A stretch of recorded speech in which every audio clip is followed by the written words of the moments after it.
if you had trouble or not. Gary Wilmoff had so much fun having 2 quilt boards made that he and Jerry Ruoff bought my old Kentucky home for Ralph Hutchinson. So that's the next one, sorry. Some of you might recognize it also as my Little Red Schoolhouse. Okay. Alice Ryle's children bought her a board. She wanted Little Red Schoolhouse because so many people in her family were and still are teachers, including her husband Larry, who was superintendent of Boone County Schools for 4 years. However, the board we just saw is also called by that name, and we don't have duplicates. So she picked Shortcut to School. And I love that board. There was once a one-room schoolhouse at the bottom of their property, and people did indeed go across their yard taking a shortcut to get to this school. So really it worked out better than the other. They can trace their family in Boone County back to 1790, when brothers John and James Ryle came to Petersburg, then called Tanner's Lane. She used the board image on a Christmas card, and I was really happy to see that.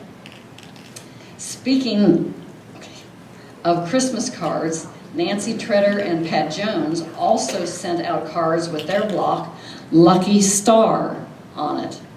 The barn was built about 1944 by Pat's dad, Ralph Jones. Okay. Mary Sue and Bill Rudisill bought 2 boards. The second one hangs at their daughter Paula Vasky's house. This block is called Kentucky Lily and is believed to be the only original lily block without a duplication.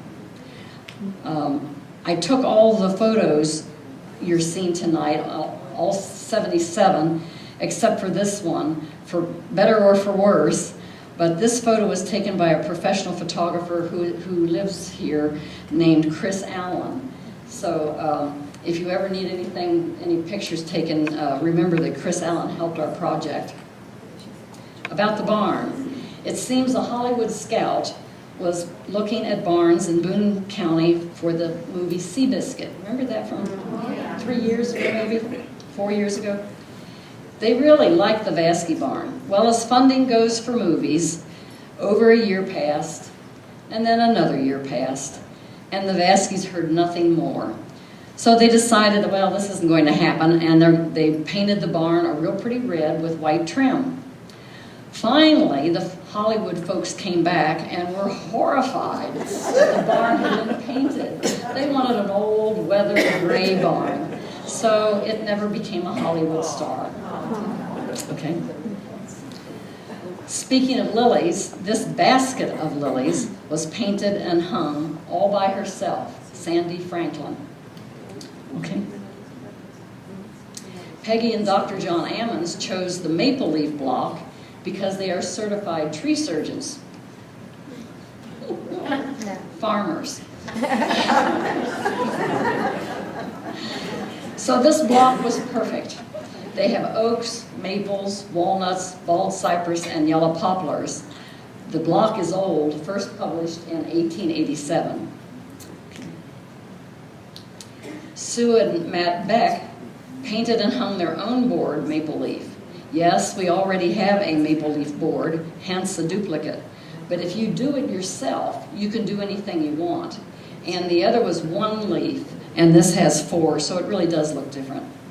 Okay.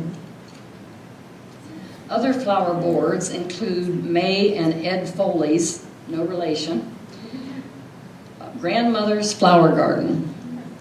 May took this block and coloring from her quilt that her grandmother gave her. It was very popular in the 30s. And the Foleys are no relation to us. Okay. Jimmy Turner's flower board is called Grandmother's Star, one of the 25, and was made by his mother. He still has the pattern that she ordered from the Cincinnati Post. Are any of you old enough to remember when you could do that? You'd send in your quarter, and then they'd send you back the pattern. I think they allowed you to send stamps too, maybe. Okay. This one belongs to Brenda and Jimmy Barker, and is called Tulip. They have the first farm winery in Kentucky, Barker's Blackberry Hill Winery. And they are way at the bottom of the county as well. Okay. Linda and Dan Wittenberg chose Log Cabin because her quilt shop is a log cabin.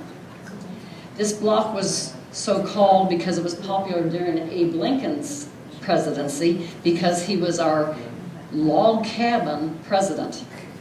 Linda's shop is over 20 years old now and is the only business with a block on it. Hint, hint to any other businesses. Okay.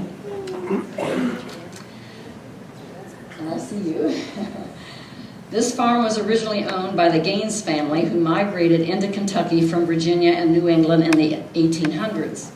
Carolyn Hollis Nixon's family bought the farm in the early 1950s when it contained 450 acres. The barn has seen many storms, a tornado in 1972, Hurricane Ike in 2008, but it has weathered the storms with a lot of work. Carolyn found this block, Amish split rail fence, on the internet, but it's very pretty. Okay.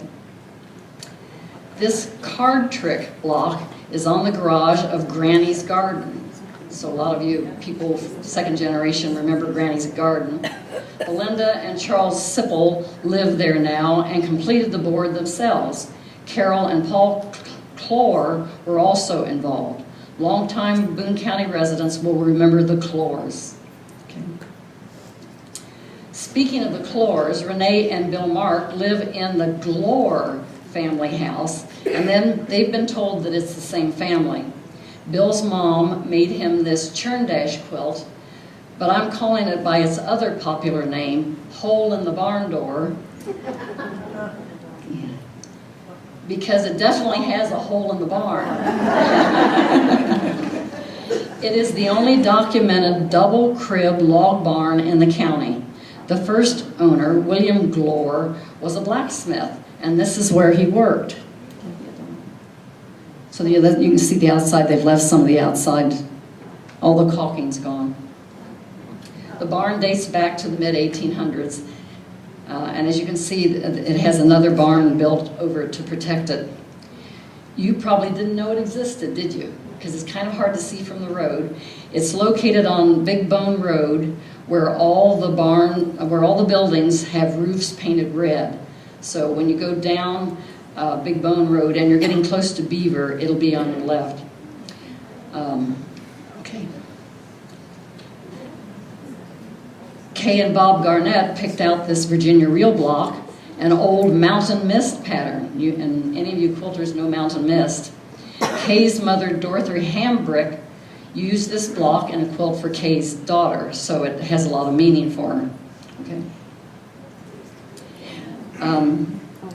You almost need to be a little closer to see the painting because the beautiful little flowers in it. And Renetta McBride did that. I didn't. I wouldn't have had the patience probably. Chris and Joe Cease are the owners of this double wedding ring quilt block. Chris chose purple to be featured because her dad had Alzheimer's, and purple is the official color for Alzheimer's Association.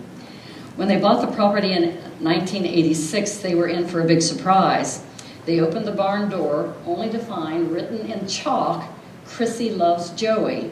And of course, those are their names. Not only that, but the Ceases discovered, etched in the pad of the barn, May 9, 1958, the day the concrete was poured. Chris and Joe were married on May 9. Do, do, do, do, do. Okay. Hannah and Butch Graybow picked out Pinta, Nina, and Santa Maria for their garage. You can put them on the garages because they live along the Ohio River as well. Okay. That's an electric line you see across. Pat and Patty Rafferty picked out Chasing Tails because they have so many dogs, cats, and horses. The Road to Paradise was the block Gary and Susan Bentel chose. It's a memorial to Susan's mother, Lucille Turner, who quilted every week at the Florence Christian Church during the 1990s and organized annual quilt shows at the church. This is where I stepped on a black walnut and fractured my foot. Wore a boot for 6 weeks. Such fun. Between rabid dogs, having a gun pulled on me, and I haven't told you about that one, and fracturing my foot, I'm beginning to think quilting is dangerous. I do carry the fear that people will move away from their boards and new people will take the boards down. Okay. When the Bookers moved away and left their board Mariner's Compass, the new owners, John and Kalinda Mischief, contacted me to say they would keep the board up. And I appreciate that very much. Okay. Marcia Shaney White moved away from her board, Drunkard's Path. I need to contact the new owners. I believe the board truly is holding up the milk shed that it's on. So they might want to tear it down. Marcia felt this block was appropriate for the location. Bikers rode by on weekends, enjoying the country air as they motored on down to Rabbit Hash for refreshment, liquid refreshment. They aren't always that steady as they come back home. By the way, I used a trash can lid to make the stencil for the pattern. You've got to think big when you do these things, okay? It's fitting that I should save the last quilt board for Laverne Lawson. The board is called Hidden Star. She is a former Florence Women's Club president. In addition to being very active in our club, she has been a life member of the St. Elizabeth Hospital Auxiliary for 17 years. It's interesting that the farmers have become our county oral historians as they are asked and answer questions about their farms and families. That was unexpected. It's wonderful, but I didn't think about that. So I'm sorry I haven't shown over 30 other quilt boards, but there's only so long that an audience can sit. These other barns are all equally as beautiful and worth a trip. As I said earlier, they are all free to view and open 365 days a year, rain or shine. And I'll finish with this little story. One day a lady called me and asked if I would talk to their church group. And as I always do, I try to get a feel for the group so I can direct points of interest that only they would appreciate. So she told me that they were seniors. I says, okay. And she said they get together once a month, they bring potluck, and they go down to the Undercroft, and they have a nice meal. So I asked, well, how long should the talk be? And she replied, well, they will have just had a nice meal. We're going to turn the lights out for the PowerPoint presentation. It had better be short. They tend to nod off. Thank you very much.